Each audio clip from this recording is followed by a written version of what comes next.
You have watched him in the room. He does not announce himself when he walks in. He does not fill the space with volume or movement or the specific energy of a man who needs you to notice him. He sits. He listens. He asks one question, a single quietly delivered question, and then he goes still. And something happens in the room that you cannot fully explain. The conversation shifts. The energy reorganizes. The people who were talking the loudest a moment ago are now, without understanding why, speaking to him. Waiting for him. Adjusting themselves around a man who has not raised his voice once. You told yourself it was money. You told yourself it was reputation. You told yourself it was the specific gravity that comes with a certain level of success, and that you will have it too once you reach that level. That is the lie. What you witnessed in that room was not the byproduct of wealth. It was the source of it. The thing that produced the wealth, the authority, the untouchable calm, is the same thing that kept his voice low, while every other man in the room measured their significance in decibels. It is a discipline so specific, so deliberately built, so rarely spoken about plainly that most men spend their entire careers performing its surface while never understanding what actually lives underneath it. Well, today that changes. Here is what you were taught about power. It announces itself. It commands. It fills the room with its presence and demands that the room respond. The powerful man speaks first, speaks loudest, speaks longest. He controls the conversation because controlling the conversation is how you control the room. That is the psychology of the man who has never been in a room with someone who actually has it. Real authority, the kind that compounds over decades, that builds wealth and holds it, that earns the specific quality of trust that cannot be manufactured or purchased, operates in the opposite direction. It withholds. It observes. It creates space and then watches with precise and patient attention what the other people in the room choose to fill that space with. And in that watching, it collects everything it needs while giving away almost nothing. The loudest man in any room has already shown his hand. He has told you what he needs: validation, dominance, the specific relief of being seen and heard and taken seriously. He has handed you a map of his interior, and the man with the map is never the man who is lost. The quiet man has given you nothing. He is unresolved in your mind. He is larger than you can measure because you cannot find his edges. And the human mind, confronted with something it cannot measure, does what it always does with the unmeasurable: it assigns significance. It attributes depth.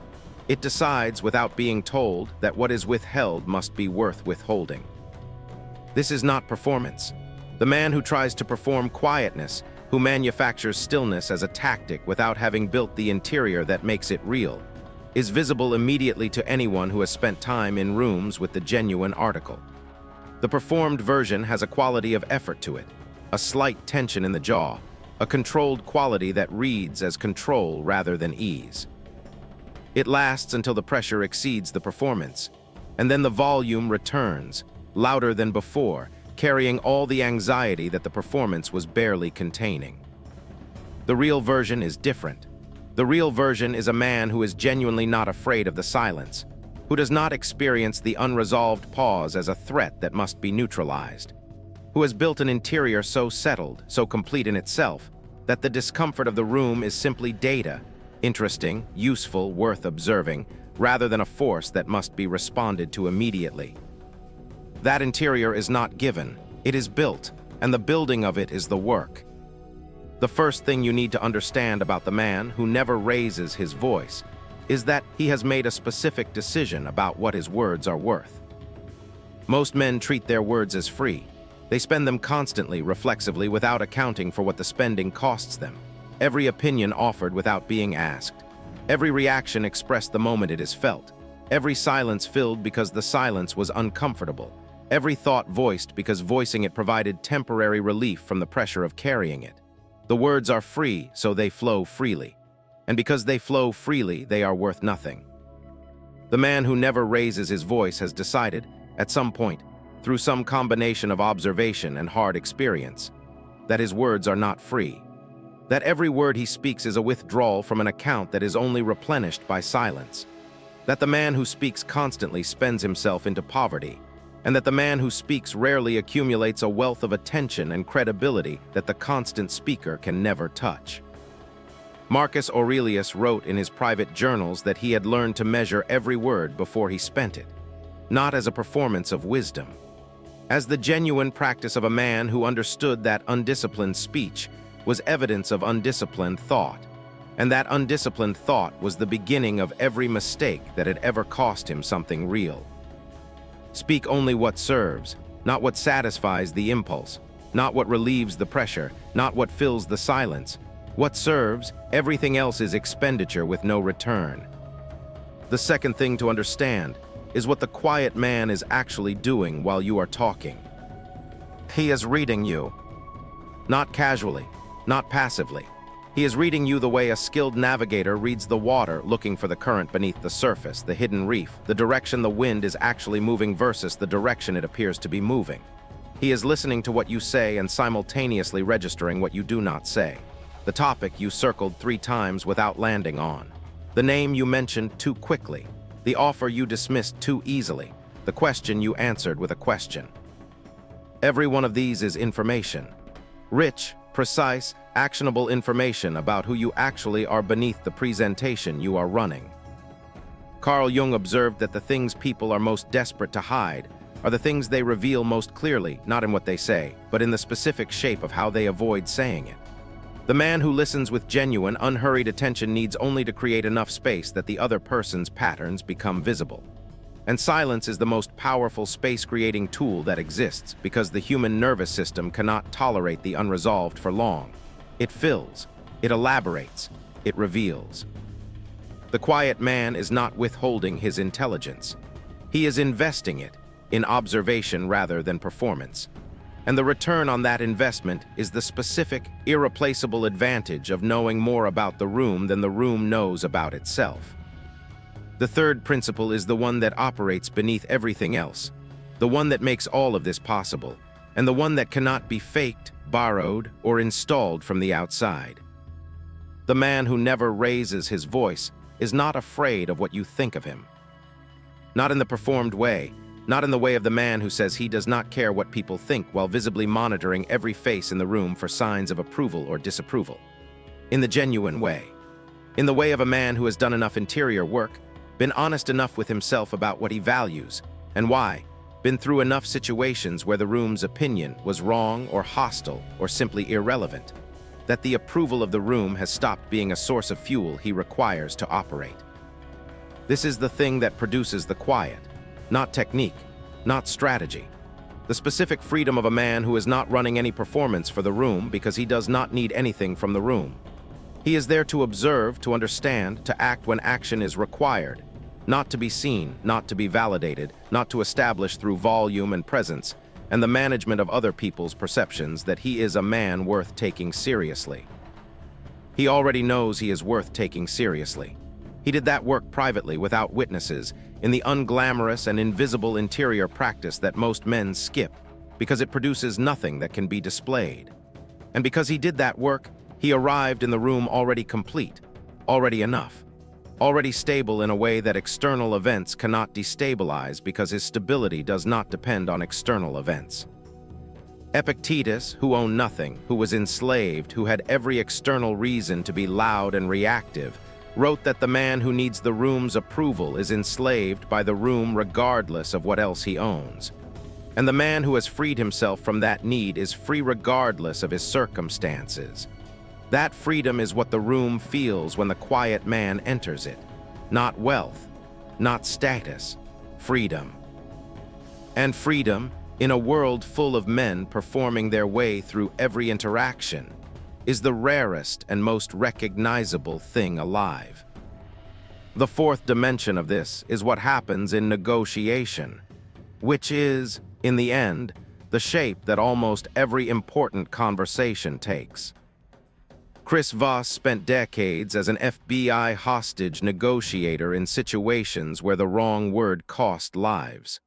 What he documented, and what every high-level deal maker will confirm, is that the most powerful move in any negotiation is not the argument, not the counteroffer, not the display of leverage.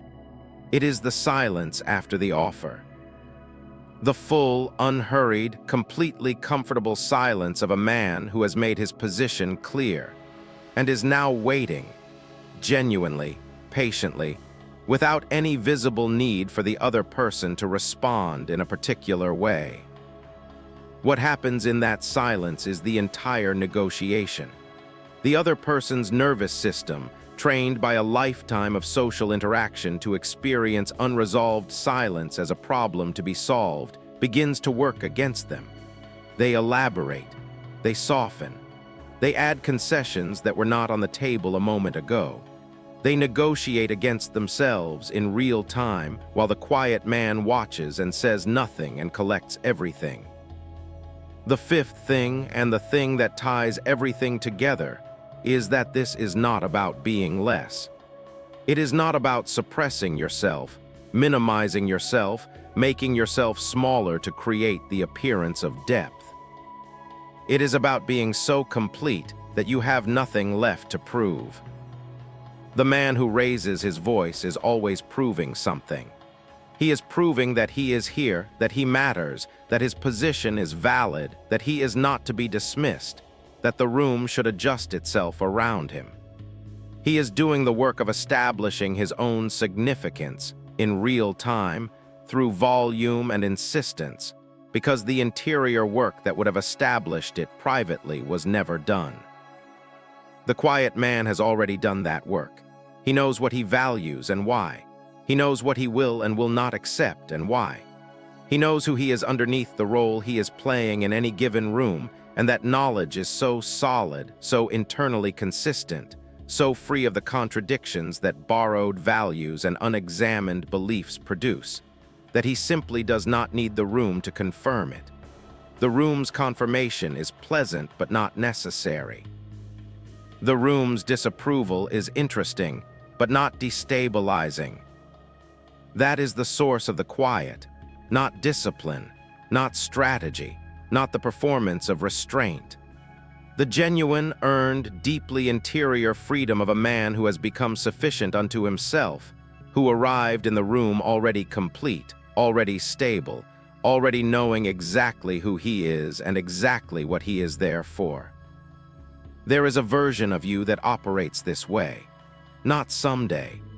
As the direct result of specific, deliberate, unglamorous work done in private, the examination of your own values, the audit of your own reactions, the daily practice of measuring your words before you spend them, of sitting in the silence rather than breaking it, of building the interior rather than performing the exterior.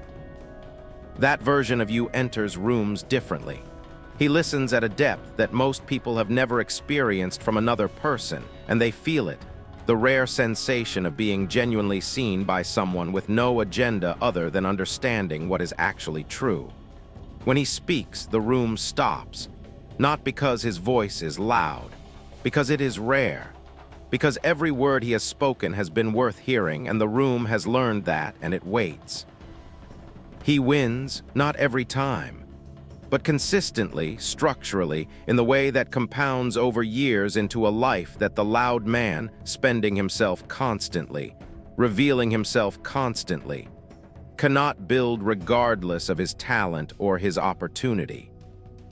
The question that matters is not what you will say in the rooms ahead of you. It is who you will be in them, whether you will arrive already complete or still searching for the room to complete you. Whether you will spend your words or invest them, whether you will break the silence or hold it long enough for it to work.